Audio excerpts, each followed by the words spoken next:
Hi மக்களே, welcome to Lalitha kitchen. இன்னைக்கு நெத்திலி கருவாடு எப்படி பண்ணலான்னு வாங்க பார்க்கலாம். நல்லா டேஸ்ட்டாக இருக்கும், கண்டிப்பாக ட்ரை பண்ணுவீங்க. ஒரு பாத்திரத்தில் நம்ம கருவாடை போட்டு ஒரு 10 நிமிஷம் நல்லா வதக்கிடுங்க. வதக்குனீங்கன்னா வாஷ் பண்ணுறப்ப உங்களுக்கு மண்ணெல்லாம் வெளியில் வந்துடும். இல்லைன்னா சில பேர் கருவாடு வறுத்தா மண் தெரியும் இல்லையா? ஸோ இந்த மாதிரி பண்ணிங்கன்னா மண்ணே இருக்காது.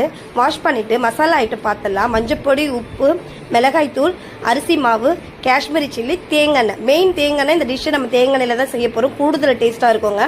ஸோ அதை மிக்ஸ் பண்ணி வச்சுடுங்க. ஒரு ஓரமாக ஒரு பாத்திரத்தில் தேங்காய் ஊற்றிட்டு நம்ம மிக்ஸ் பண்ணி வச்சுருக்கிறத போட்டு நல்லா ரோஸ்ட் பண்ணி எடுத்துக்கோங்க. கொஞ்சம் கம்மியான தீயிலே வச்சு ரோஸ்ட் பண்ணிவிடுங்க. கருவாடை கருகிடும் இல்லைன்னா கம்மியான தீயில வச்சு ரோஸ்ட் பண்ணிவிட்டு அதே பாத்திரத்தில் தேங்காய் ஊற்றி நம்ம ரெடி பண்ணி வச்சுருக்க பச்சை மிளகாய், கருவேப்பிலை, இடித்த பூண்டு, ஒரு வெங்காயம் நல்லா மெல்லிஸாக நான் கட் பண்ணியிருக்கேன்.